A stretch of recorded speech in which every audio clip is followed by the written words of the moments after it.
The room fell silent as the signal played again. 7 people sat around the table, their eyes fixed on the screen where strange patterns flashed.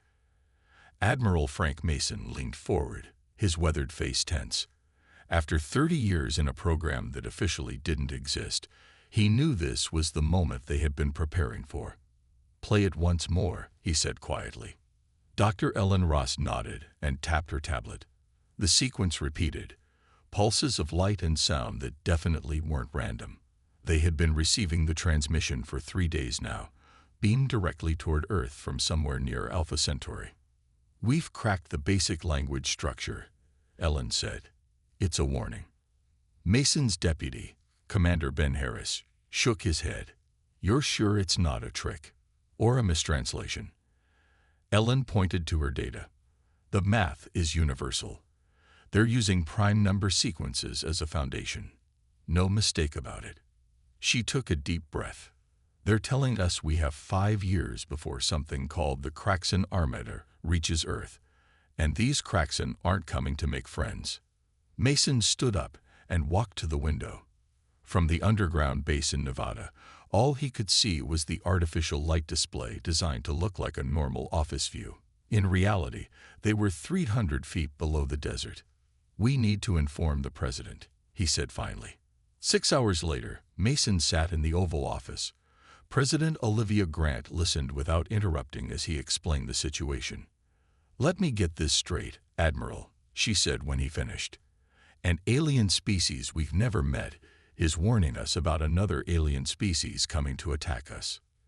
"Yes, Madam President. Our analysis team is confident the message is genuine." The president picked up a folder marked UMBRA Black, the highest security classification. "And this program of yours, Project Starshield, has been operating since 1978. Mason nodded. "After we recovered technology from 3 crashed alien vessels in the 1960s and 70s, every administration since then has authorized continued development, but kept it separate from NASA and the public space program. And you have actual ships, spacecraft capable of defense. We have a fleet, Madam President. Currently 50 vessels of various classes, hidden in underwater bases and on the far side of the moon.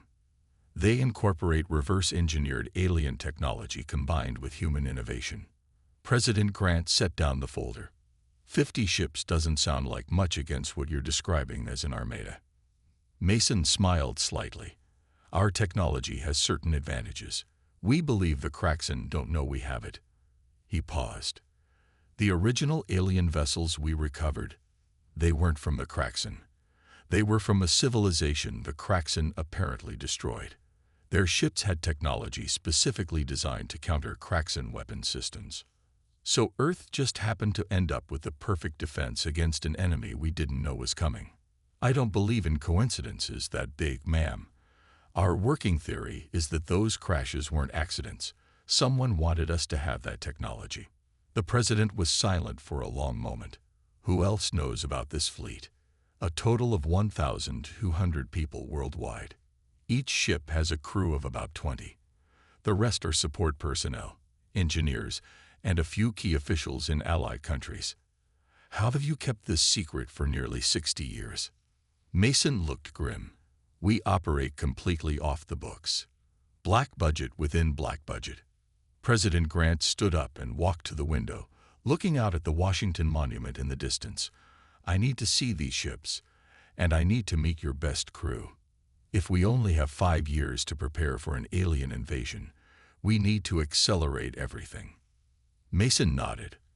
"I'll arrange it. There's someone I want you to meet, Captain Lisa Howard. She commands our flagship, the U.S. Defender.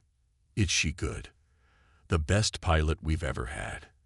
And a tactical genius." The president turned back to face him. "Tell me honestly, Admiral, do we stand a chance?" Mason's expression remained steady. "They have numbers, Madam President, but they don't know we're ready. And they certainly don't expect what we can do with the technology we've developed. The Kraxan are used to steamrolling unprepared worlds. Earth won't be unprepared." As Mason left the White House, he looked up at the night sky. Somewhere up there, a vast fleet was heading toward Earth. And for the first time in human history, Earth might actually be ready to fight back. Captain Lisa Howard stood perfectly still as the transport pod carried her down through 3 miles of solid rock. Few people got to see the main base of Earth's hidden fleet. Even fewer knew about the vast underwater hangar that housed humanity's secret weapons. The pod slowed and the doors opened. Admiral Mason waited for her with his hands behind his back. "Captain," he said with a nod, "walk with me." They moved through a wide corridor with windows looking out into dark water. Huge shapes floated beyond the glass, the outline of ships unlike anything the public had ever seen. "The President is coming tomorrow," Mason said. "She wants to meet you and your crew." Lisa raised an eyebrow. "My crew is scattered across 3 bases for training. I've recalled them. All of them." Mason stopped walking. "The timetable has changed, Captain. We're accelerating everything." Lisa took a deep breath. She had been expecting this since the alien message arrived. "How long do we have?" 5 years, if the warning is accurate, but we're planning as if it's sooner." They reached a massive viewing platform. Below them floated the U.S. Defender, Lisa's ship. It was sleek and dark, unlike the bulky rockets of NASA. Its hull reflected light strangely, seeming to shift between solid and not quite there. "She's beautiful," Lisa said quietly. Mason nodded. "And she's ready for full crew. You'll begin extended training missions next week." Lisa thought about her team. They were the best Earth had to offer, chosen not just for their skills, but for their ability to handle the truth about humanity's place in the galaxy.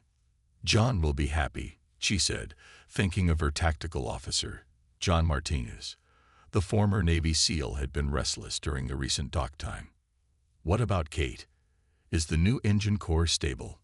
Mason smiled slightly. "Engineer Miller says it's performing beyond expectations. The alien tech we recovered from the Arctic crash site integrated perfectly." Lisa nodded.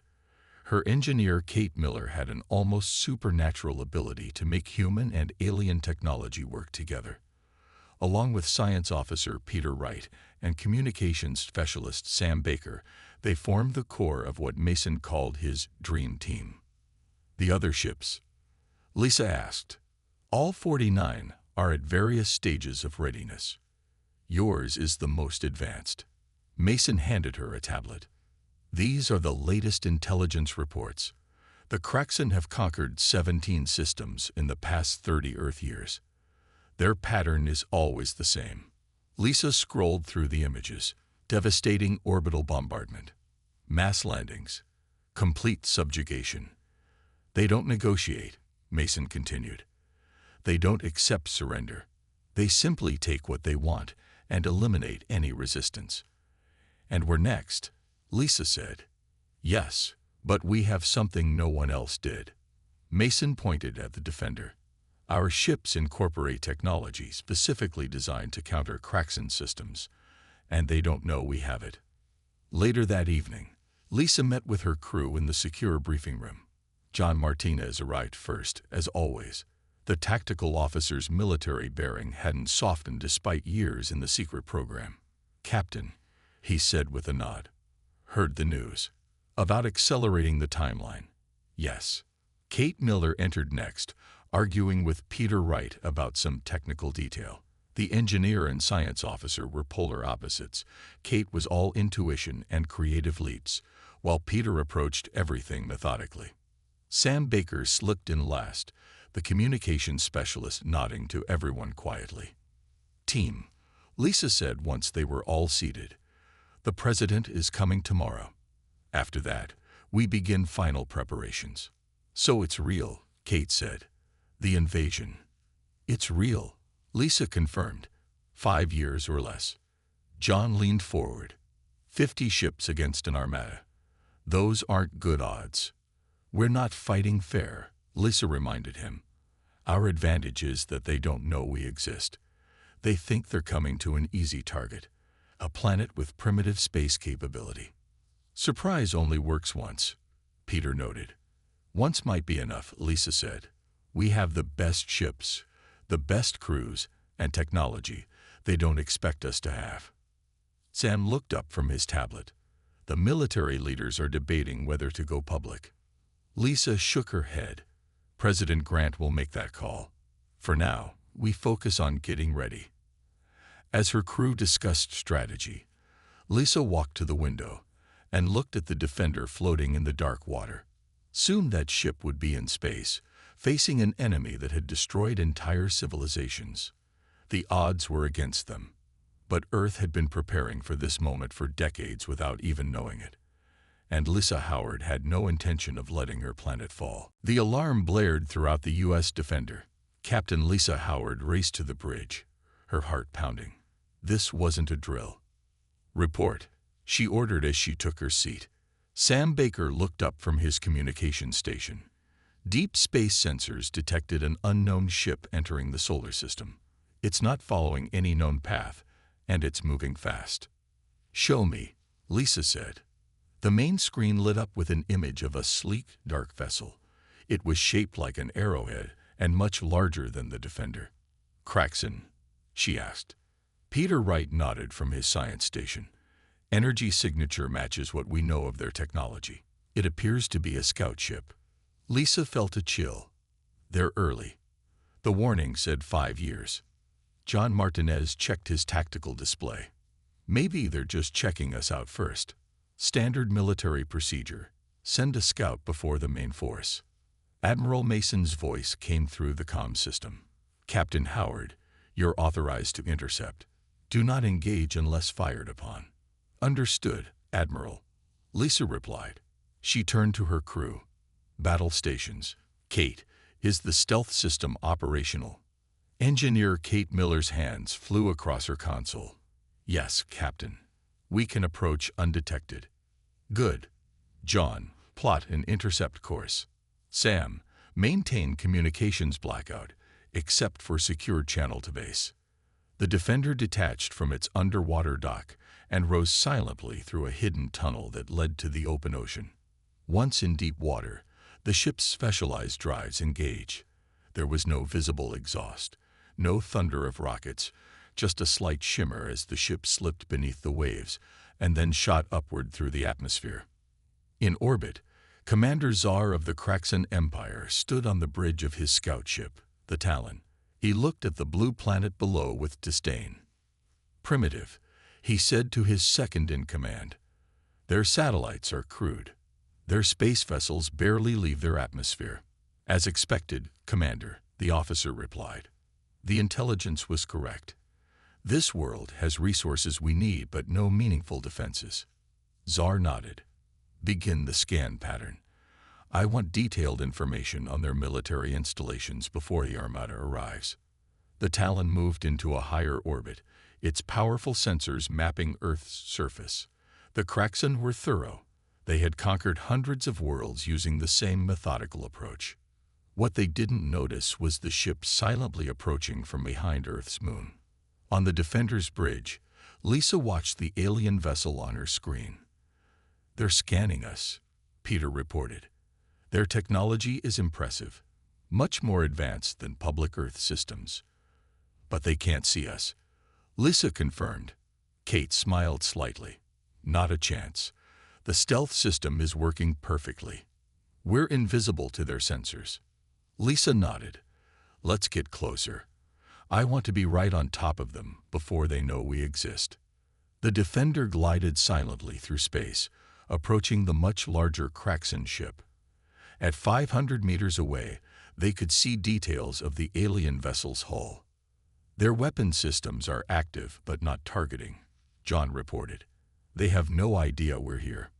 "Sam, prepare a tight beam communication. Let's see if they speak our language," Lisa ordered. Before Sam could comply, alarms sounded on the Talon's bridge. Commander Czar spun toward his sensor officer. "What is that?" he demanded, pointing at a new blip on their screen. "Unknown, Commander. A vessel just appeared off our port side." Czar's eyes widened. "Impossible. The humans don't have that kind of technology."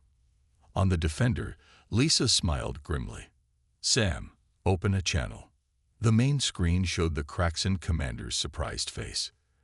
"This is Captain Lisa Howard of the Earth Vessel Defender," she said calmly. "You are in restricted space. Power down your weapons and prepare to be escorted out of our solar system."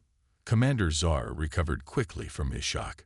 His mandibles clicked in what might have been amusement. "A single ship? You dare challenge the Kraxan Empire with one vessel?" He barked an order to his weapons officer. John's console lit up. "They're charging weapons, Captain."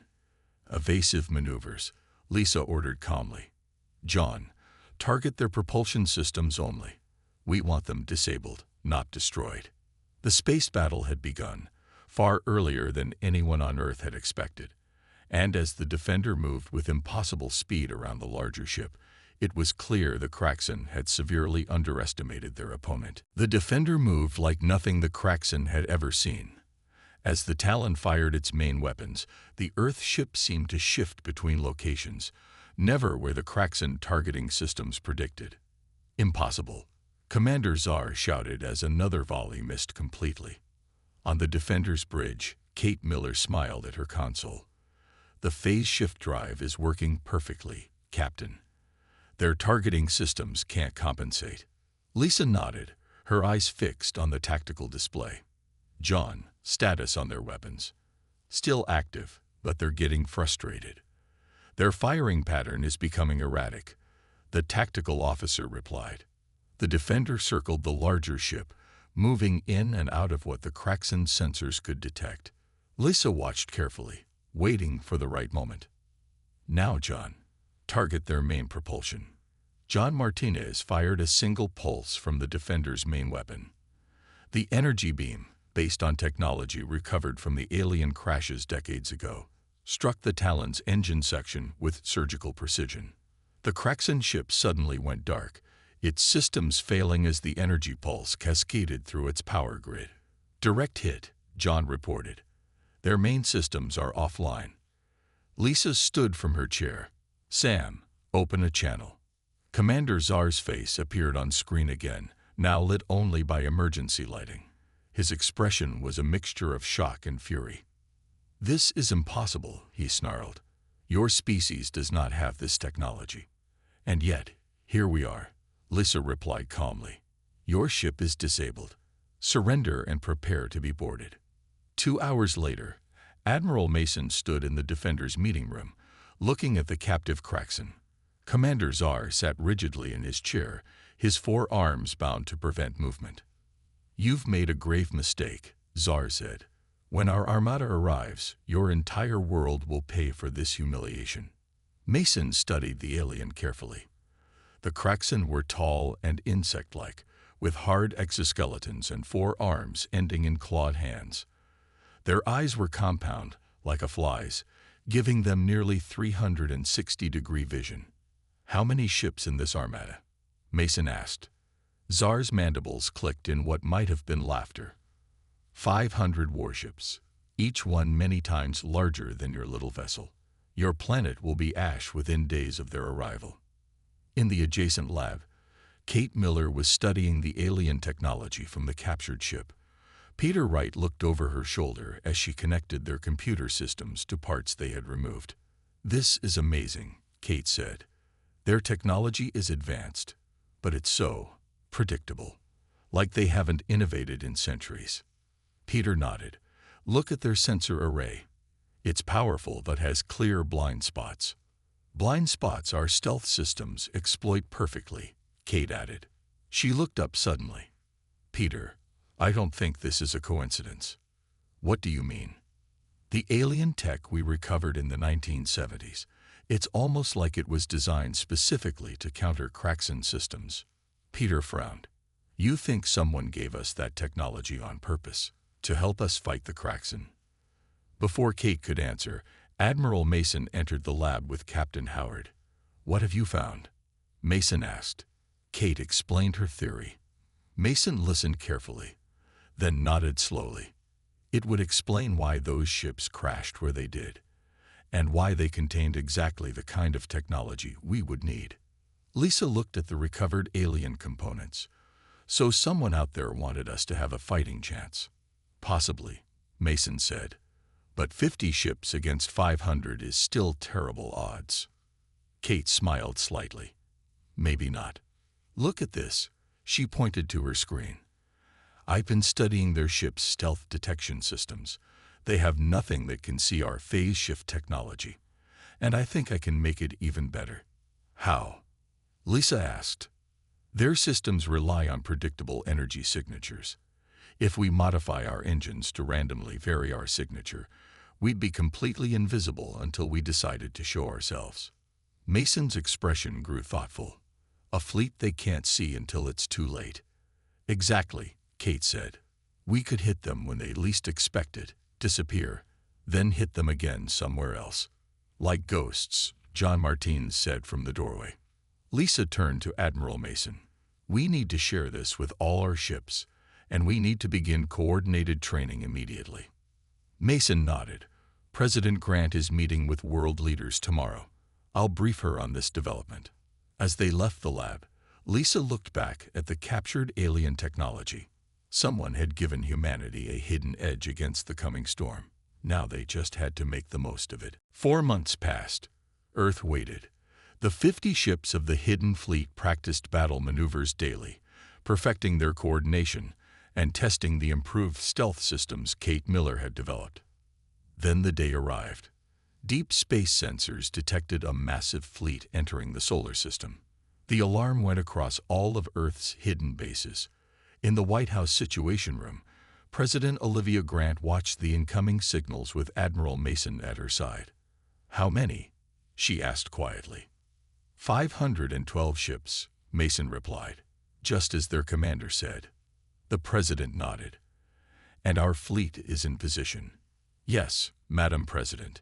Captain Howard and the Defender are leading the first response team. The other ships are stationed throughout the solar system, exactly as planned. On the main screen, they watched as the massive alien fleet approached. The Kraxan ships were enormous, some nearly a mile long, bristling with weapons. They moved with purpose, spreading out to surround Earth. They think we're defenseless, the president said. Mason nodded. That's our advantage. In space, Captain Lisa Howard watched from the bridge of the Defender as the Galactic Armada entered Earth orbit. Their massive ships cast shadows on the planet below, visible to everyone on the surface. All ships report ready, Captain, Sam Baker said from his communication station. Lisa nodded. And our phase shift systems. Working perfectly, Kate replied. They have no idea we're here. The Defender hovered less than a mile from the largest Kraxan vessel, the flagship of Grand Admiral Vex, commander of the entire Armada. The Earth ship was completely invisible to Kraxan sensors. On the alien flagship, Grand Admiral Vex stood proudly on his command deck. The insect-like alien was larger than commanders are, with ornate markings on his exoskeleton showing his high rank. Begin the standard broadcast, he ordered. Throughout Earth, all electronic communications were suddenly interrupted. Grand Admiral Vex's face appeared on screens worldwide. People of Earth, the translation began. I am Grand Admiral Vex of the Kraxan Empire. Your world is now under our control. Surrender immediately, and your deaths will be quick. Resist, and we will make examples of your cities one by one.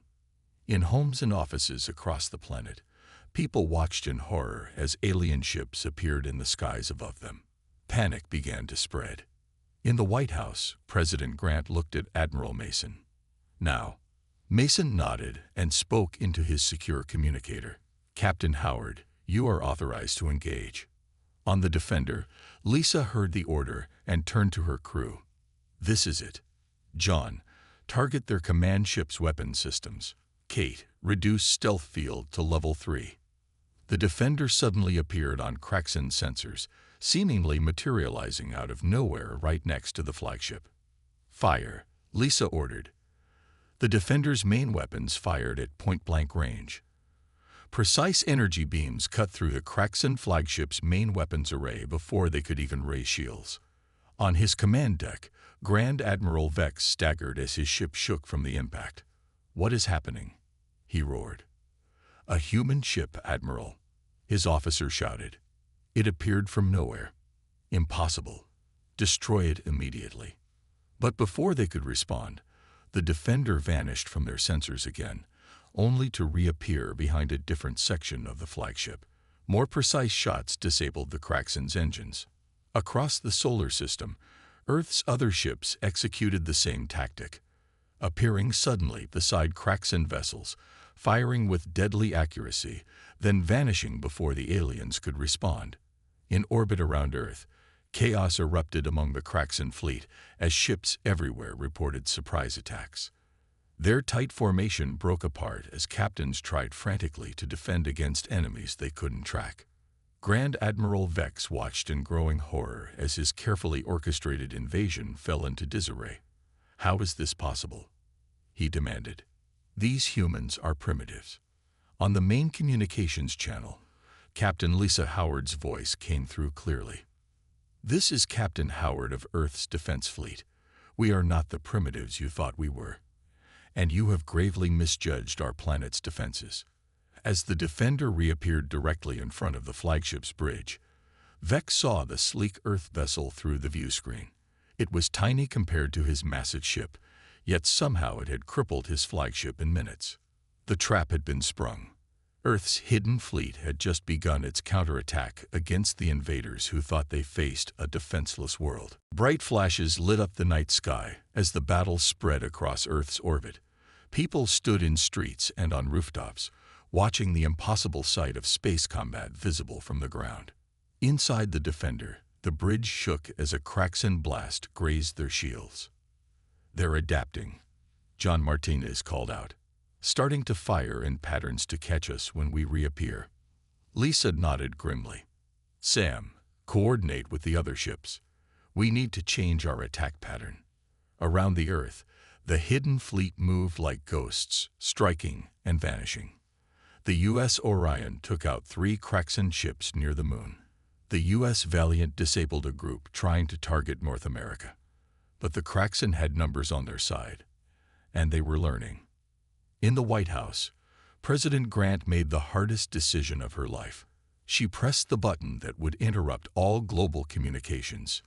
"People of Earth," she began, her face now on screens worldwide. "As you can see in our skies, we are under attack by an alien force known as the Kraxen Empire. What you may not know is that Earth is fighting back." She paused, knowing she was about to reveal a secret kept for decades. For over 50 years, nations around the world have secretly worked together to build a defense fleet using recovered alien technology. That fleet is now engaging the enemy above our planet. In homes across the globe, people looked up at their screens in shock, then back to their windows where the lights of battle flashed in the sky. Grand Admiral Vex watched from his damaged flagship as the humans revealed their secret. His compound eyes narrowed. "They have been planning for this," he hissed. "Sector 7 reports another ship appeared from nowhere and destroyed 2 of our cruisers." His second-in-command approached cautiously. "Admiral, the humans are using technology that resembles the Zorfel systems." Vex turned sharply. "The Zorfel? That's impossible. We wiped them out 3 centuries ago. Yet their stealth technology seems to have survived. These humans have somehow acquired it." Vex slammed his clawed hand on the console. "Bring all ships closer together. Tighten our defense grid. When their ships appear, all nearby vessels fire immediately." The Kraxen fleet began to draw together, creating a dense network of overlapping sensor fields and weapons coverage. On the Defender, Kate Miller noticed the change immediately. "Captain, they're changing formation. This will make our hit-and-run tactics more difficult." Lisa studied the display. "They're smart, but we prepared for this." She turned to Sam. "Signal the second phase to all ships." Sam nodded and sent the coded transmission. Across the solar system, Earth's fleet received the message. The U.S. Valiant, commanded by Captain Greg Foster, led a group of 10 ships toward Mars. The U.S. Orion, under Captain Diana Lee, took another group behind the moon. On the Defender, Lisa watched as the Kraxan tightened their formation around Earth. "Now," she ordered. The Defender suddenly appeared directly in the middle of the Kraxan formation. Before they could react, it fired special devices into the heart of their fleet. "Jammers deployed," Kate reported. The devices activated, sending out waves of energy that disrupted Kraxan communications. At the same moment, Earth's other ships attacked from multiple directions, striking the now confused alien vessels. From his flagship, Grand Admiral Vex watched in fury as his communications failed. "What is happening?" he demanded. "Unknown devices are blocking our signals," an officer reported. "Ships cannot coordinate their defense." On Earth, people watched as the battle intensified. The smaller human ships darted between the massive Kraxan vessels, which now fired wildly, sometimes hitting their own ships in the confusion. President Grant received updates in the Situation Room. "4 of our ships lost," Admiral Mason reported grimly. "But we've disabled or destroyed nearly 100 of theirs." "Keep going," the President said. "We need to break their will to fight." In orbit, Lisa Howard directed the battle from the Defender. "John, target their command ships. Sam, maintain coordination with our fleet." As the Defender slipped in and out of the Kraxan's detection, Lisa knew the real test was just beginning. The aliens had numbers, but Earth had surprise and ingenuity on its side. The question was, would it be enough? The battle had raged for 18 hours. Earth's hidden fleet fought bravely, but the Kraxan adapted quickly. Grand Admiral Vex had reorganized his remaining ships into smaller, independent groups that could function without central communication. On the bridge of the Defender, Captain Lisa Howard looked at the status reports with growing concern. The screen showed the harsh reality. 12 Earth ships lost, over 200 crew members dead. "Captain," Sam Baker called from his station. "The U.S. Valiant is gone. Captain Foster and his entire crew." Lisa closed her eyes briefly. Greg Foster had been her friend for years. She allowed herself 3 seconds of grief before refocusing. "What's the status of the Kraxan fleet?" she asked. John Martinez checked his tactical display. "We've destroyed or disabled about 150 of their ships, but they're getting better at tracking us. Our stealth advantage is fading." Kate Miller looked up from her engineering station. "Our phase shift drives are starting to overheat. We can't keep disappearing and reappearing at this rate." The situation was growing dire. Earth had bloodied the Kraxan nose, but the alien armada still had over 300 operational ships, and they were angry. In the White House Situation Room, Admiral Mason gave President Grant the update. "Our ships are taking heavy losses now," he said grimly. "The Kraxan have adapted faster than we expected." "Options?" the President asked. "Captain Howard has proposed a risky plan," Mason replied. "She wants to lead a small team directly onto the Kraxan flagship to capture Grand Admiral Vex." "That sounds like a suicide mission." Mason nodded. "It probably is. But if we can capture their leader, it might throw their fleet into confusion." On the Defender, Lisa briefed her team on the mission. "I'll lead the boarding party," she said. "John, you're with me.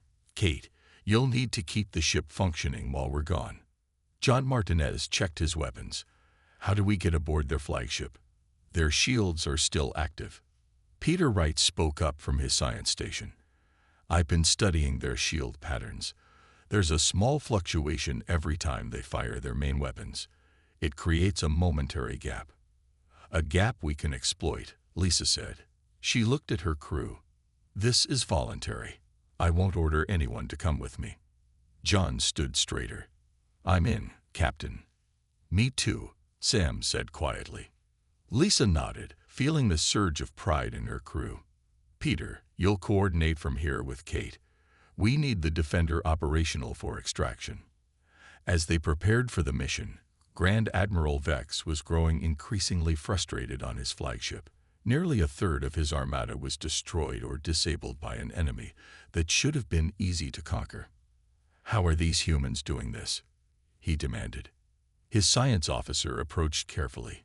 "Admiral, We've confirmed they are using modified Zorfel technology, but they've improved it in ways we never thought possible.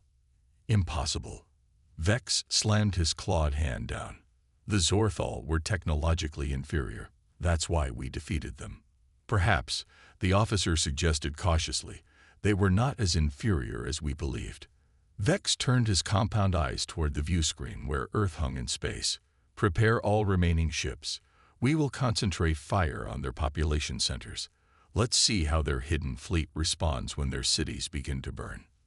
Back on the Defender, Lisa, John, and Sam put on their space armor, specialized suits based on recovered alien technology. The suits would protect them and allow limited phase shifting to avoid detection on a Kraxan ship. The flagship is moving into position to attack Earth directly, Peter reported. They're targeting major cities. Lisa checked her weapon. Then we're out of time. Kate, get us as close as you can to their command section. And if we can't capture Vex? John asked quietly. Lisa's expression hardened. Then we make sure he can't give the order to attack our cities. She looked at her small team. One way or another, we end this today. The Defender moved silently toward the massive Kraxan flagship, slipping between the beams of their scanning systems. As they approached, Lisa knew they were heading into the most dangerous mission of their lives. But the fate of Earth hung in the balance. The Defender silently approached the massive Kraxan flagship. Inside the small transport pod, Captain Lisa Howard checked her team's equipment one last time. Remember, our priority is to reach the command center and capture Grand Admiral Vex, she said. We have 15 minutes before the Defender must withdraw. John and Sam nodded, their faces serious behind their helmet visors.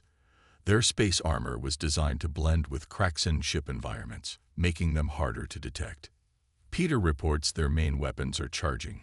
Kate's voice came through their comms. You'll have your opening in 30 seconds. Lisa took a deep breath. Ready transport. The moment the Kraxan flagship fired its massive weapons toward Earth, a tiny fluctuation appeared in its shields. In that split second, the Defender launched the transport pod carrying Lisa and her team.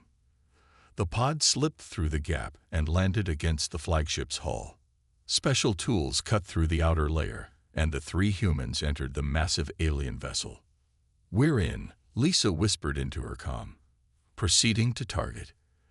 They moved through the ship's corridors, their modified Zorfel technology helping them avoid detection. Twice they had to hide as Kraxan soldiers rushed past, responding to alarms from other parts of the ship. The command center should be 2 levels up, John said, checking his scanner.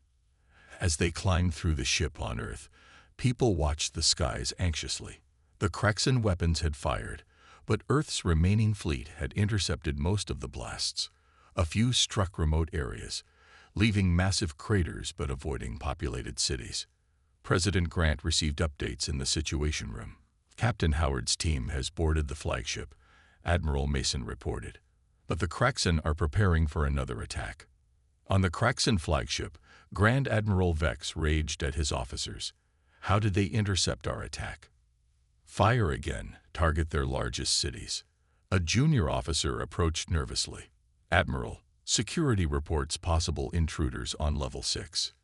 Vex turned sharply. Humans. On my ship. Impossible. At that moment, the command center doors exploded inward. Lisa, John, and Sam burst through, firing weapons that temporarily paralyzed the Kraxan guards. Grand Admiral Vex, Lisa called out, recognizing the elaborate markings on his exoskeleton. Surrender your fleet, or we will destroy this ship.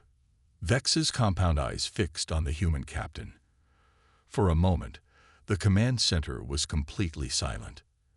Then Vex did something unexpected. He laughed. You have courage, human, he said, but you are too late. Even if you kill me, my second-in-command will continue the attack. John kept his weapon trained on the other Kraxan officers while Sam secured the door. Lisa stepped closer to Vex. We don't want to kill you, she said. We want you to understand that Earth is not defenseless. We are not an easy conquest. You fight well. Vex admitted. But why? We need your resources. The Kraxan Empire always takes what it needs. There are better ways, Lisa said. Ways that don't involve destruction. Vex tilted his head. You sound like the Zorthal before we destroy them. He paused. They too spoke of cooperation rather than conquest. Suddenly, alarms blared throughout the ship. Sam checked his scanner. Captain, more Kraxan ships are being disabled. The fleet is in disarray. On the main screen, they could see Earth's hidden fleet executing a coordinated attack. The modified jamming devices had finally broken through the Kraxan's adaptive countermeasures. Vex watched as his armada fell into chaos. Ship after ship lost power or drifted out of formation. Without central command, the remaining captains couldn't coordinate their defense. Impossible, he whispered. Lisa stepped closer. It's over, Admiral. Order your fleet to stand down. Vex studied her for a long moment. You have defeated the mightiest armada in the galaxy. How? We used what we learned from the Zorthal. And we improved upon it, Lisa said. We had help. The Zorthal are extinct, Vex said. Not entirely, Lisa revealed. Some escaped. They crashed on our world decades ago, giving us their technology. Understanding dawned in Vex's alien features. They chose your world. They prepared you. Yes, Lisa said simply. Now order your fleet to retreat. Vex hesitated, then moved to the communications panel. With Lisa's weapon trained on him, he gave the command. Across the solar system, the remaining Kraxan ships began to pull back. The battle for Earth was over. As Lisa and her team escorted the captured Admiral back to the Defender, she looked out a viewport at Earth shining below. The Kraxan aren't the only threat out there, are they? She asked Vex. The alien Admiral looked at her with newfound respect. No, human. There are worse things coming. Much worse.